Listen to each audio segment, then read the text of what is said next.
we have our Ramadan Protocol, and it is literally just around the corner, right? We obviously don't know the exact date that it is yet, but it is fast approaching, and man, it just feels like we had it last year. So I think myself and Marvin, having been here for many years, have had plenty of experience coaching clients, both in person and online during this time. So we obviously understand the limitations and a lot of the client sort of struggles and challenges.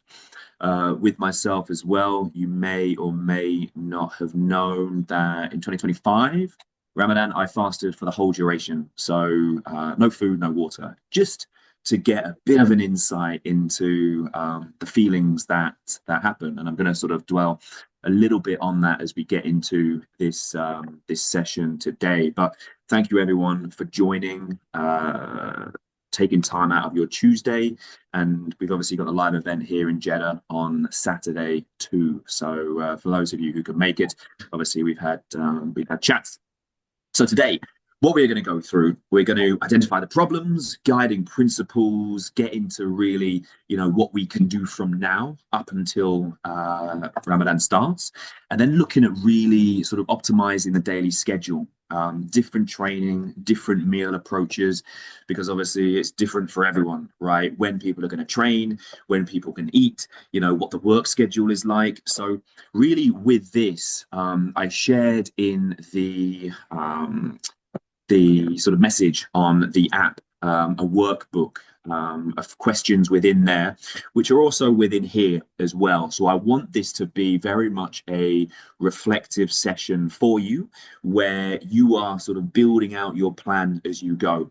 Because ideally, off the back of this, I really want you to sort of share the answers to the questions in your groups with myself and Marvin, so that we can help you optimize those further, right? For example, if you're having to maybe trim down your training a little bit, if you're, really struggling maybe to see how you can get more protein within your day, or how you can manage your sessions and all this kind of stuff, like take these questions in here as the starting point and share those answers with us, and then we'll help you sort of refine and optimize.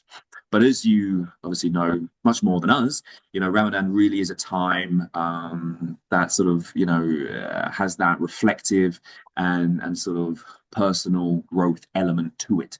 The fasting, the prayer, the health, the introspection, community side of things. And it's a month really like no other. And for everyone, there is a different focus.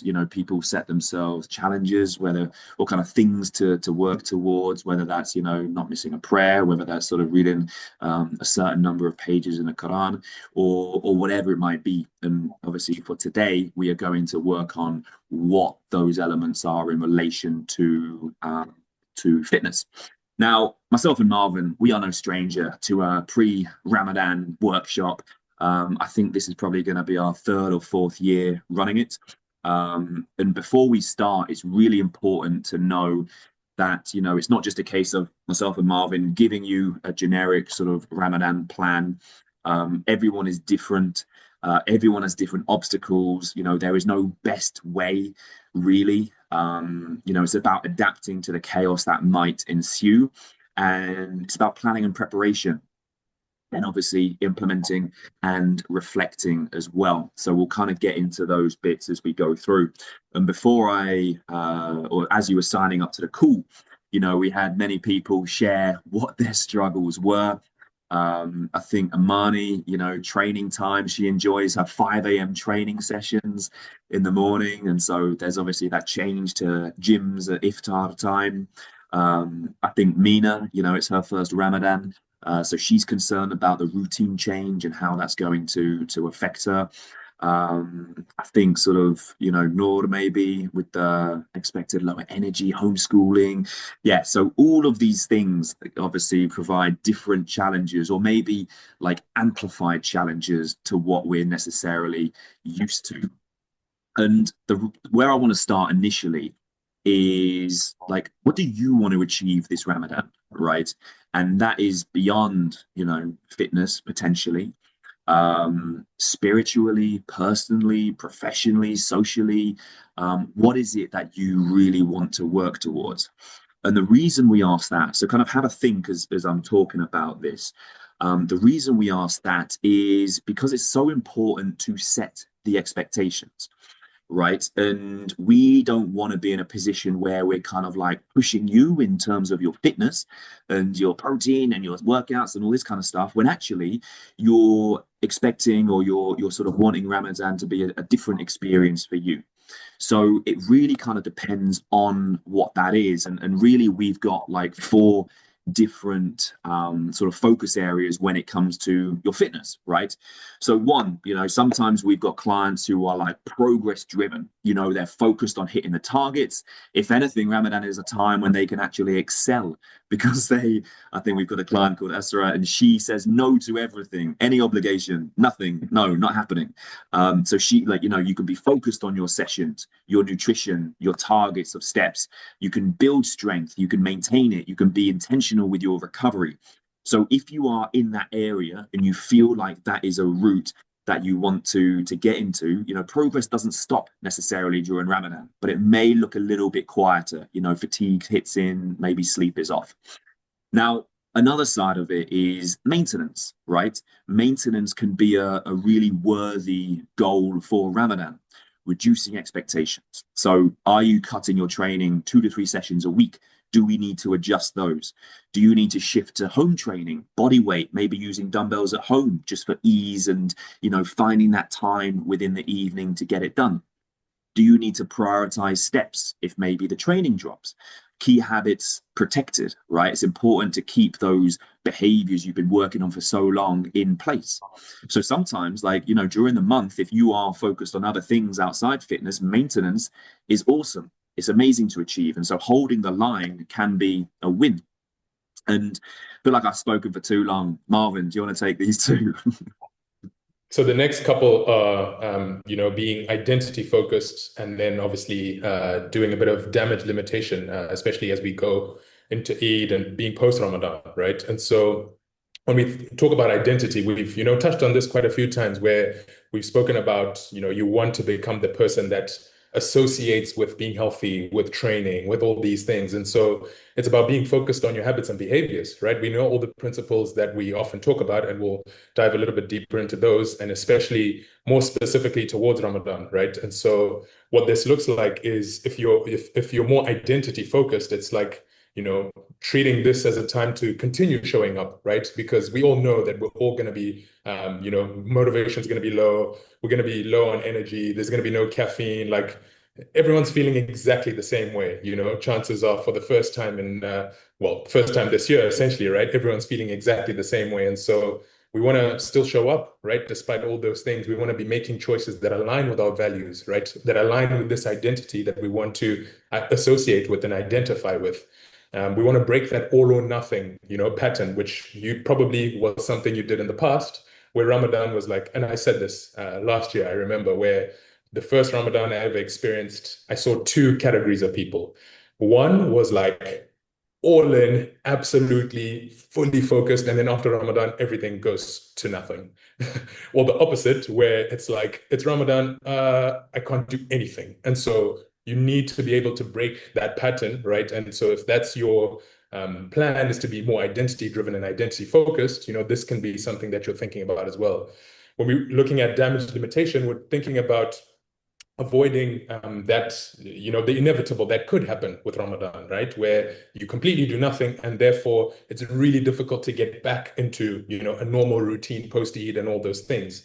And so again, we're focusing on the basics, right? We are avoiding, 2, 3, 4 days without anything done, without any movement, without any sort of principles being focused on. We're preventing the binge restrict cycles, which often happen, right? Where you go a day or two where you're like, I'll have everything, and then you feel guilty, and then you go through that cycle all over again for 40 days, because we're counting Eid as well, right? So you're thinking more towards fuel and nourishment rather than this, like, let's binge restrict, right? We want to obviously prioritize hydration, protein, starting Ramadan, post Ramadan from a place where you feel like, oh, okay, I've got a little bit of momentum to keep going, rather than starting from square one.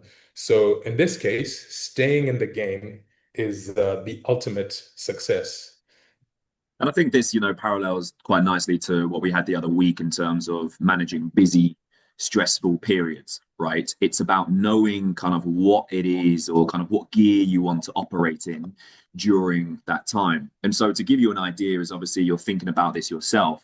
Last Ramadan, when I was going into it fasting for the first time, it was for me, success was building an understanding of common challenges faced, right? So I can understand you better and what you go through to some extent, right? Obviously, I'm not here with family and, I'm not having to sort of go over to the in-laws and all that kind of stuff. So I have a bit more time, but that was one of the biggest things. It was like, damn, like, how do you fit everything in? It's crazy. For me, it was taking on a new personal challenge, right?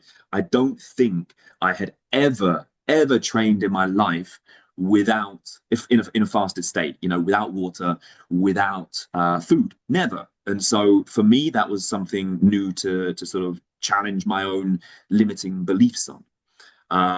Embrace new experiences outside of the gym, outside of fitness. So going to iftars with people, accepting invitations to sahurs, all sorts of things. And so for me, it was really important to understand more about the kind of the family, cultural, traditional, religious side of things there. And from a fitness perspective, it was about maintaining muscle mass and fitness.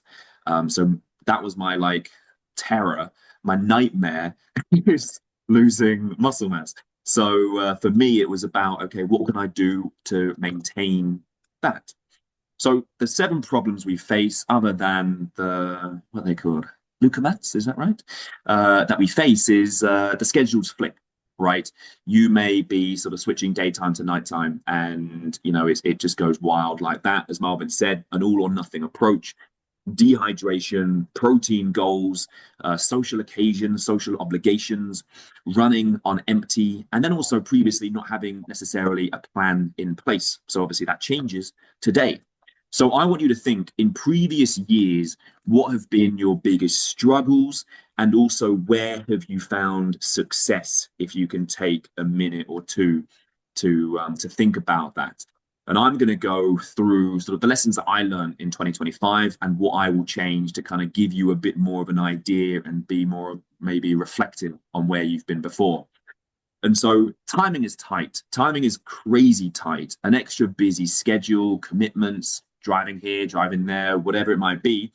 And for me, it was around like setting expectations on what or kind of how often I wanted to train and protecting my non-negotiable. So for example, in the training perspective, I was training anywhere from like 3:30 p.m., which was pretty horrible, but manageable. And your body is amazing how quickly it adapts. I was training over iftar, amazing time in the gym, empty. You get to have your dates and your water, and you suddenly have this like rush. I was training at 2 in the morning, as you can see from this picture, all the way up till 3. So it's, routine during this time is going to be quite challenging. So it's going to need you to be that much more conscious of your schedule and be like setting those non-negotiable appointments when it comes to things like training and steps and that side of things. Much stronger than I think. As I said, never trained before in my life, fasted. Now I know I've done it before, so I can do it again, right? There's often this block where it's like, like maybe after work, I need to go home, have a nap, and then iftar, and then maybe nap again, and then train. You can have a time before iftar where, if you obviously can make it, the gym is a vibey place to be at that time. And we'll get into some of the things around training, what you need to be cautious of. Honestly, I don't know if you saw it on my Instagram, my high protein, high impact protein shake.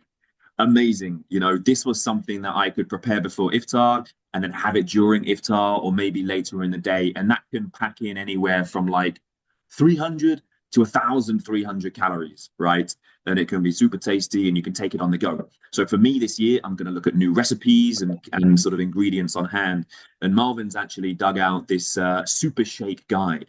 So if you are sort of interested in how to sort of make one of those yourselves, then this can be a really powerful way to sort of reduce friction, to high protein and more convenient way. Meal subscription.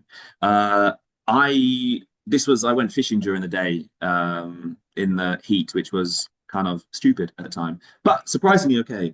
But the meal subscription reduced friction and decision making, so you're able to take it with you on the go, in the car, on a boat, whatever it might be, and it just eases things for you. So even if you get a meal a day, 2 meals a day, whatever it is, having that meal subscription there and available just eases the stress of at least, a portion of protein or two.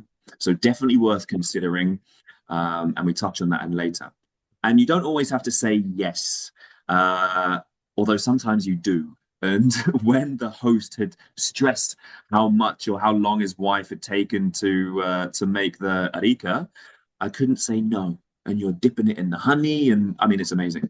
But what I'm saying by that is you still have your free meals, right? You can still balance things out in your day.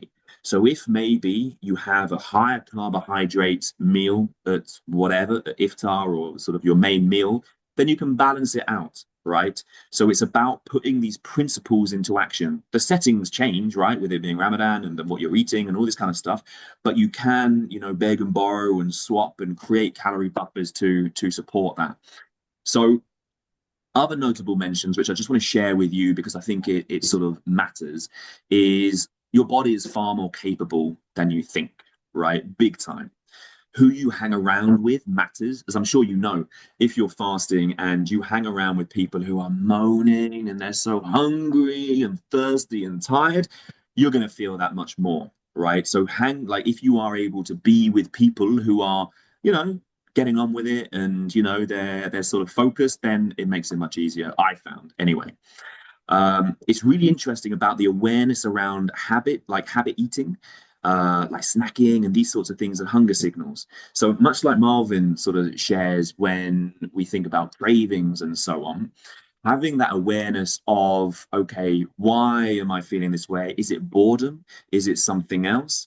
And being able to sort of take 5 minutes to think about that really sort of helps you unlock why you're feeling hungry. And is it actual hunger or is it something else? And obviously that will come later on in the evening. Um, I really enjoyed iftar training, breaking my fast and carrying on with training. Late night training too can feel awesome. Structure and preparation eases stress. Managing expectations is freeing. So much like myself and Marvin touched on a moment ago, knowing what you're going in for in terms of plan and expectations is free. Like it's freedom when you know, all right, I'm going to progress. I'm going to sort of just maintain. I'm happy with that. I'm going to maintain these things or just ease off the damage. And then, yeah, post iftar food coma, damn, you're falling asleep straight away. So 4 principles, fail to prepare to fail, as we put. So everyone on this call is a step ahead because they are here. Easing yourself into it, try and before Ramadan starts, for example, get a good block of training in, whether it's 2 sessions, 3, 4, get a good amount in, and then you can take the first couple days off knowing that you are recovering and super overly compensating rather than, day one thinking, damn, I've got to get to the gym. That may be a little bit too much on you. It's a marathon, not a sprint, right? It's 4 weeks. I know by week 3, people are really starting to flag and feel it, and maybe the novelty wears off and so on. So really prepare yourself for the month rather than, peak intensity, trying to smash it all or nothing, and then crashing, and then back to setting expectations. So Marvin, let me pass over to you. So what can people do from tonight? So while we think about that, Amani's actually posted a really interesting little tidbit here where she said a good alternative. Obviously, everyone's kind of worried about training, during Ramadan and how the gym's going to be super busy. And so she suggested, having some dumbbells and bands at home. And so then using pre-iftar to go for a walk and then training from home with some dumbbells. And she's already kitted out with some dumbbells and a barbell. So yeah, definitely suggest that you, if this is something that you feel like, you're really, really, really going to struggle with, then it's highly suggest that you do that. And it honestly doesn't need to be anything super crazy or fancy. And then it, can really help you out going forward. So 1 week out, this week can be used as an adaptation phase, right? We are about a week out. And so you can be thinking about how you can start to prepare yourself with all three focus areas, right? Training, nutrition, lifestyle. With training, you can potentially start experimenting with workouts, aligning with Ramadan times. And so, like myself, I still train a lot of people in person, and I've got a few clients actually wanting to start training a lot later and later and later in the day, just so they can get used to that time, training later in the day, sleeping a little bit later, and getting into that routine. Reducing water consumption during sessions, just to get used to that feeling as well, whilst also trying to give a good amount of intensity while you're training.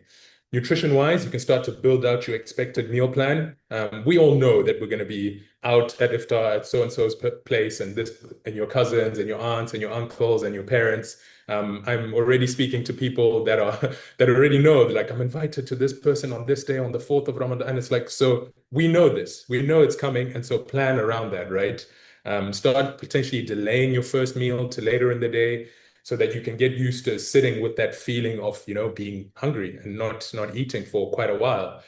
Caffeine is a huge one, right? I'm not a big caffeine drinker. I know most people are here. Pete is a big caffeine drinker as well, You need to get a but life, Marvin. That's the problem. and so reducing this is a big one, right? So that you're not having that, with those withdrawal caffeine headaches that people are so accustomed to during Ramadan. Reducing sugar intake, of course, is a no-brainer here. Lifestyle wise, start to plan for the worst whilst hoping for the best. So we spoke about setting expectations, right? And so we're thinking about what's the worst case scenario in terms of how the first week, the second week, going into the rest of Ramadan will look like. And so if you set those expectations early on, you're not disappointed, right? You can adjust and adapt on the fly. You want to pre-commit to a certain schedule that you've kind of agreed upon with family, with friends, and that sort of stuff. Have some accountability buddies. You have us, right? You've got your coaches that are here to support you, but rope in some friends, get the family in on board and help them understand that this is a way to ease into it, right? Because everyone complains about the first week of Ramadan, the first few days. So why not get rid of that or get ahead of that by, adapting, having an adaptation phase in the first week or a week out. And then start delaying your sleep by 15 to 30 minutes gradually every day. So if you can, especially considering most people are probably still working normal hours, start to adapt and adjust that sleep. I believe Ramadan's going to be Wednesday, Thursday, which might be a nice way, because then you have the weekend, right? And so that's also a nice way to use that to get a little bit later with the sleep. Nutrition prep. So as we're thinking about nutrition, as we're thinking about planning your meals, as we're thinking about how to be, prepared and having a good amount of nutrition around, thinking about protein, thinking about hydration, and all these things, and thinking about convenience, right? So things like subscribing to a meal plan so that you can reduce the decision making and the temptation of, having all sorts of food around us. I know in Ramadan there's a bit of a tradition around watching Turkish shows, right? And being up late at night and watching these shows. And so if you're sitting around, and as Pete mentioned earlier, that snacking that you might be accustomed to, whereas if you've got a meal plan and you've got the meals in front of you, or you've got all these readily available snacks, you're going for those that are going to be geared towards pushing you towards, reaching your protein goals, still keeping whole foods as the cornerstone of your nutrition, rather than, snacking on all the other bits and pieces around. Supplements, it's a really good time to stock up on the supplements. Obviously, protein is a no-brainer, but then electrolytes as well, because if you're not going to be drinking as much water, you're also going to be dehydrated. And remember, hydration is not just about water, right? It's also the electrolyte balance. So we want to make sure that we're getting enough of those. So get some electrolytes on hand as well. And just from Samira here in the chat, last night I was walking daily 10K before iftar, going to the gym 2, 3 times a week at 8 p.m., eating with moderation and lost 2% body fat. So like absolutely, like great progress can be made. And I think, there are certain how would you say, like bookmarks we can put in the day, which we'll get onto, like, people in Jeddah, like Corniche walks before iftar are amazing. I'm anyone who lives in Jeddah, I'm expecting to kind of high five you down the Corniche at that time. Everyone's there. It's awesome. And so I think, there are things that you can do. And, 2, 3 times a week, I don't think is a big ask, right? Exactly. Like, especially during the weekend and when you've got a bit more time. So, I mean, Samira, that's great that that sort of worked well for you. And I'm sure we'll be looking for those 10K steps. And as we get onto that, right, the day, waking till about 4 p.m., maintain your body clock and schedule, keep the mind busy, focus on light movement and steps, right? So even though you're fatigued, maybe low energy, trying to keep moving consciously is going to be important, right? It's if we attack those steps early on in the day, then we're not running around at midnight trying to get them done. Minimizing sun exposure, not too much of a big deal considering it's actually I'm not in Jeddah at the moment. It might be horrible again, but we're not having to worry about summer. Pre-iftar. So potentially low intensity strength training. So what we're talking about here is, moderate, and we'll get onto it, moderate to sort of heavy reps, taking your time, no crazy volume, just doing the basics well, doing the sort of fundamentals when it comes to training. Again, light intentional movement, steps, mobility. I'm going to be putting more sort of mobility stuff into the resources so you can follow along with those sessions that we already have in there. So if you want to do some kind of light stuff at home, then you can go wild with that. Nap with intention. So some people I think will have savage days up till this point. And so, let's power nap it rather than, hour and a half, 2 hours, and then you're just groggy for the rest of the night. And Siesta. this is an important one. Limit high intensity cardio. So when you are dehydrated, depleted, we don't want to really do anything that is overly intense. Issues like injuries, dehydration, lightheadedness, these sorts of things can creep in. And if we are going to be exercising at that time, light movement or low intensity strength training. So iftar, obviously you're going to be sort of praying around this time. You may have social obligations, and then important to hydrate light and easy to digest food, which we'll touch on. This is where you get your first protein serving in, and avoid the food coma with light steps. I know Marvin's a massive advocate for this. After you eat, go for a walk, sort of around the block or whatever it might be, just to help in terms of digestion and keep you going. And then training, this is kind of up to you and your schedule. It may not be fixed. You may be doing it before iftar, during, after, late night. Depends on the gym when it's open, all this kind of stuff. So that is something for you to take ownership of. Now, the main meal, 8 to 10 p.m. This is probably going to be the biggest meal of the day. So it's all around fueling and nourishing, protein focused, and then we'll get onto the plate details later.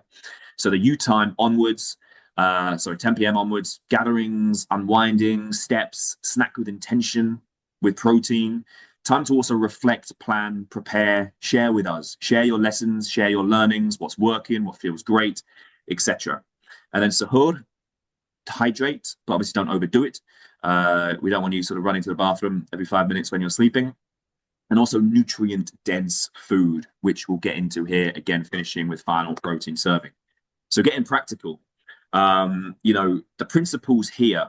Marvin, do you want to run through these? Yeah, so when we're, setting the expectations early on as well, right? So if we think about how the things that we want to be tracking during this time, right? If we're thinking about maintenance, right? You're looking at what should I be tracking if maintenance is the goal, what should I be thinking about if changing and shifting my identity is the goal? So set those metrics early on in the beginning, and then you can be tracking those metrics against the things that you said you were going to do. And so you can hold yourself accountable to those things, right?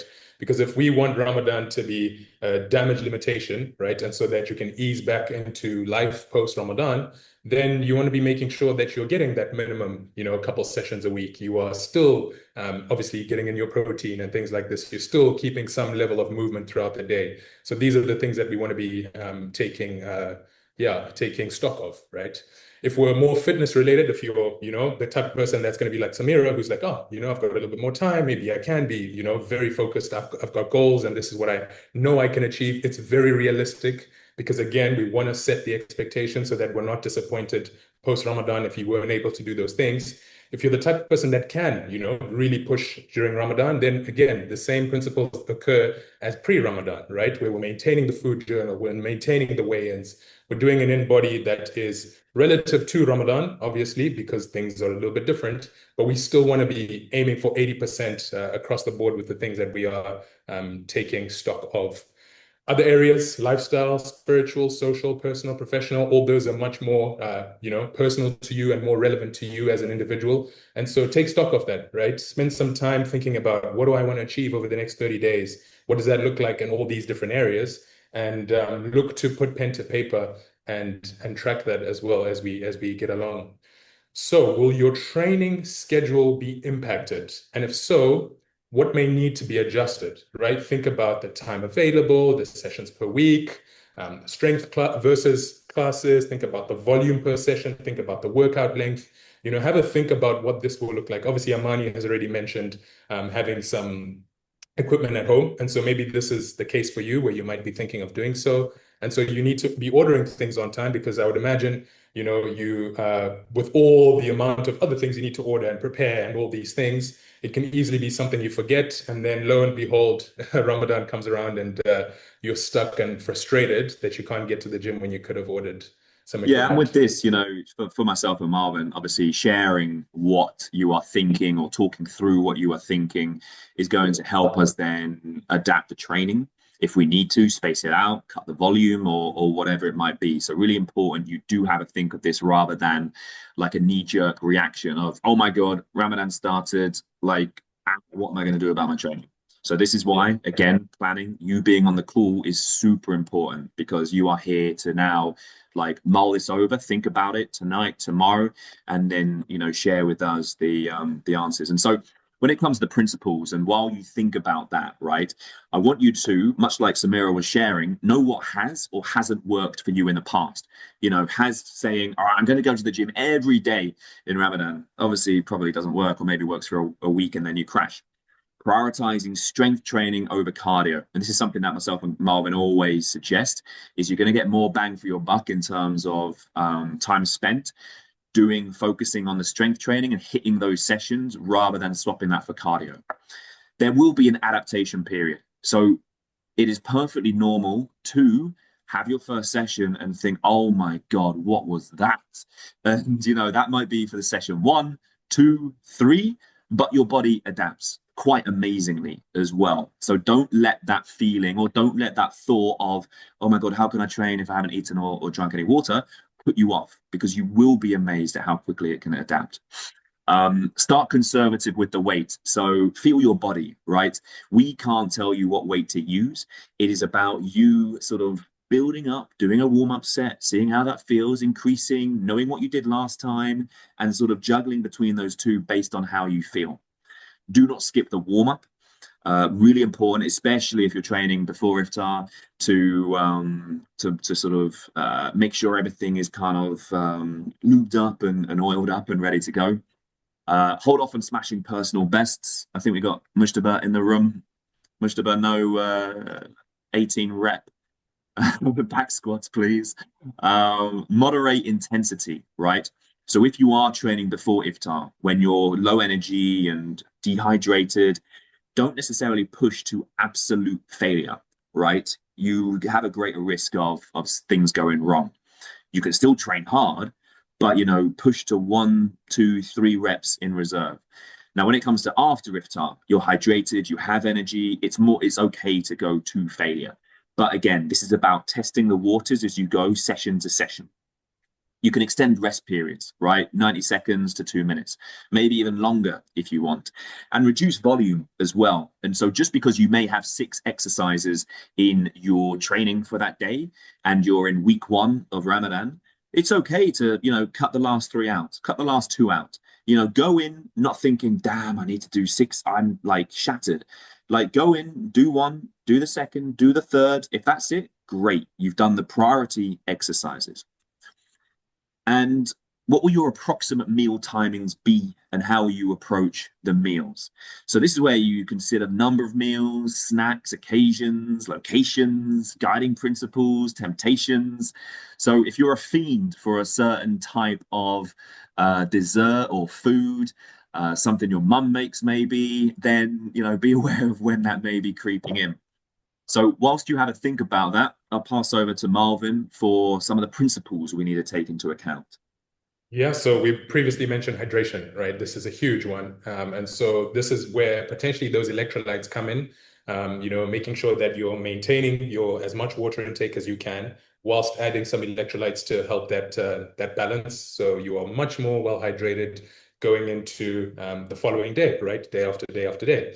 You want to plan, you want to prepare, and then you want to execute, right? You know what's happening, you know where you're going, what's going to be served at that place. You know that you're going to see so and so on this day, and so plan your meals ahead of time, right? Where obviously where possible, as much as use that to your advantage. Use a meal subscription. Maybe use a combination of both. So perhaps you will use a meal subscription for your main meal, even though you know that you're going to go to iftar at someone else's house, and so on and so forth. So it comes in quite nicely there, having that combination. Plan for those social obligations. So if you're going to be out post like later on in the night, midnight, 1 a.m., and so on and so forth, think about what's going to happen during those social obligations, right? Uh, think through how you can still be maintaining getting in protein in your meals. Think about what's likely to happen. Maybe now caffeine comes into play, but then you also want to be sleeping by 2, 3. And so is that really helpful for you? So think about all these things, right? Start to reframe occasions as celebration versus excess, right? Because think about this. And I'm probably not the best person to speak because as a Christian, we don't do a whole month of celebration. We have Christmas, we have Easter, we have shorter holidays, but it's condensed, right, in those 3 or 4 days. And it's very easy for it to just be excess. And having lived here for several years, to now think of what that looks like over 30 days, potentially 40 with Eid as well, it's tempting, right, for you to just be celebration, celebration, celebration, where, sorry, excess, right? And so starting to shift the mindset towards, thinking about like, how can I not make this excess?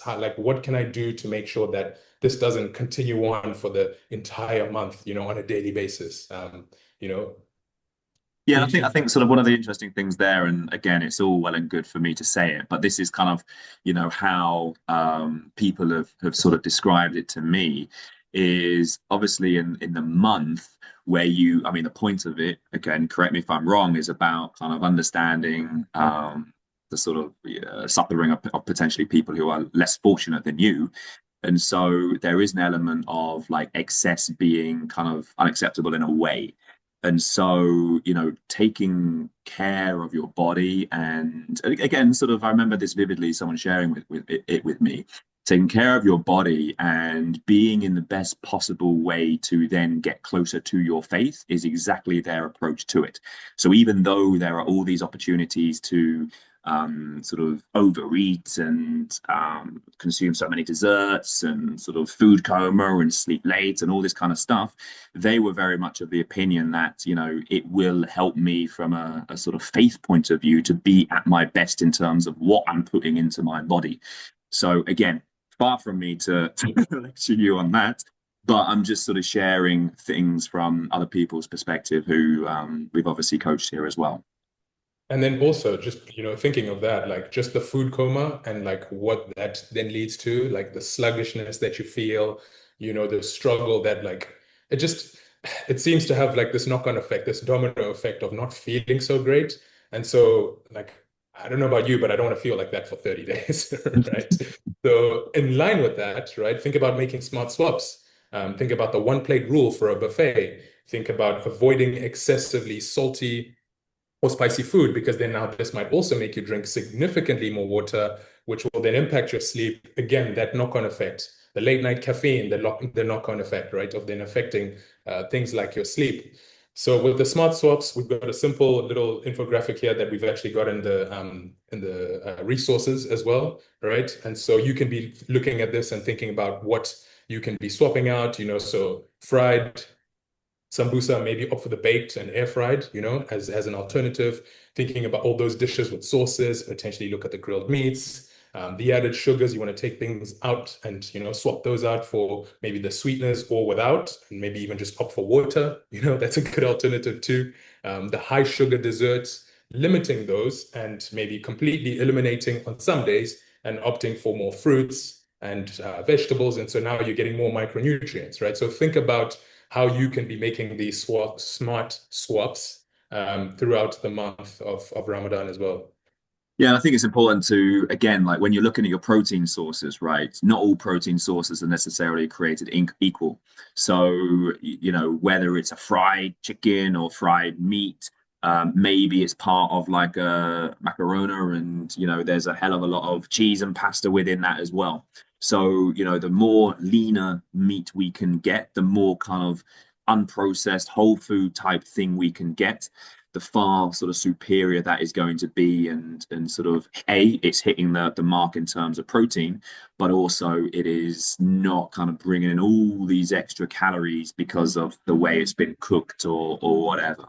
So I think, one thing here which we find time and time again with clients when it comes to like holidays, right, when they're traveling on vacation, it is about like setting the tone from day one, right? And so again, like thinking back to sort of when I've been home for Christmas, like there's these biscuits which I haven't had forever. There's these which I haven't had. Oh, I'll just have one. And before you know it, these things kind of roll over, and then you have day one, and you're just like, ugh.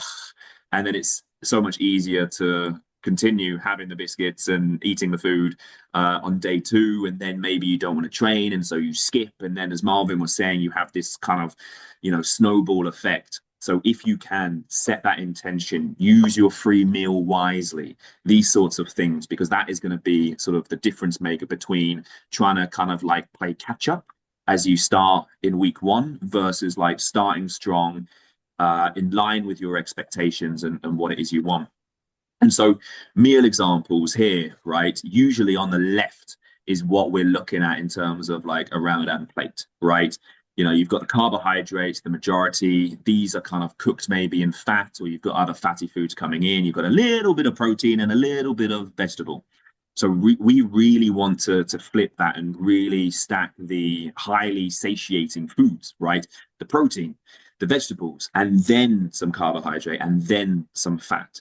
So as you kind of have all been through the discovery phase, and so this shouldn't be sort of anything new to you, we want the high impact ingredients first. We want the fuel and the nourishment rather than necessarily the sort of higher calorie, less nutritious type food. And so again, just to like labor the point on protein, you should all be aware of what a serving looks like, right? It's about the size of a chicken breast or the palm of your hand. And so now I'm not saying you need to eat 5 chicken breasts a day or even 7 chicken, 7 chicken breasts a day. But, if you're looking at, if you are trying to get, 5 servings in, so for most of you, you're around the 3 or 4 mark, right? So that is literally like, maybe a protein shake, maybe one of these, maybe 2 chicken breasts worth and maybe some eggs for suhoor, these sorts of things. So it is, relatively straightforward to get 3 servings in, but it just takes a little bit of planning and preparation and so on. So, kind of we'll kind of rush through this a little bit more quickly, because I think we're laboring the point a little bit. But iftar, the purpose, light, nutritious, and hydrating, right? So water, electrolytes, maybe date, laban, yogurt, whey protein, shorba, baked sambusa, salad, these sorts of things, right? Post-workout, whey protein, maybe a drinking Greek yogurt, maybe some fruits, dates, banana, berries. So kind of easy to digest protein and carbohydrate. Your main meal, if you're having one meal a day, you want something obviously a little bit bigger, slower to digest. So maybe the proteins are more kind of like red meat. Maybe there's some eggs, maybe there's carbohydrate like sweet potato, rice, olive oil, fibrous vegetables, these sorts of things which will give you, more sort of nutritious calories. And then maybe if you're going for a snack, protein based, not protein based, whey, casein protein, Greek yogurt, again, maybe some fruit. These sorts of things will kind of tie you over during the day. And if you are, or the night, and if you are looking for 2 meals, everything we kind of spoke about stays the same. But that second meal, for suhoor, we want it kind of slower to digest, right? Nothing crazily heavy in terms of volume, may interrupt sleep, and obviously it's quite subjective. The first meal can be, easier to digest in terms of like chicken, fish, these sorts of protein, which, are less heavy, and then sort of seeing how all that comes together. So to wrap up on the nutrition side, nutrition checklist here, like how can you break your fast with protein? Do you need to prepare anything? Maybe if you're going somewhere, do you take something with you? If people laugh at you or ask you what you're doing, just blame it on me and Marvin. I had a call with someone the other day who's planning on taking their scale to all events during Ramadan, and everyone is used to it now. They know he's that guy. So yeah, suck it up. The main meal, what is your main protein source for the day? How else are you fueling and nourishing here? Suhoor, how can you end your day with protein? What vegetables can you use to bulk out the meal as well? Catch up on those nutrients and vitamins. Snacks. If cravings hit, what nutritious high protein backup snacks do you have to hand? Are you more of a grazer? Maybe you eat little and often, and maybe you're looking to gain weight. How else can you add other meals in? And then lastly, free meals. These are still of use, right? So when will you use your free meal? And in this, how are you choosing better? So is there one occasion you go to? Maybe it is like in Jeddah, if you go to the, what's it called? Mirkaz, something like that, where it's like a buffet, where there's everything, there's all sorts of food. Is that going to be your free meal? Plan it so you are aware that you are sort of, good on plan, and then you reward yourself with that free meal. Last of all, what extra support do you think you would need at this time? So this is something that you can ask of your friends, your family, of myself and Marvin. And this is where it's really important for you to come in with a, plan of action for us, and for us to then help you build it out. And then just finally, what will success look like for you? So what needs to happen for you to finish Ramadan feeling content with the effort that you put in? And that doesn't necessarily just relate to fitness, right? It relates to everything that we've kind of been speaking about.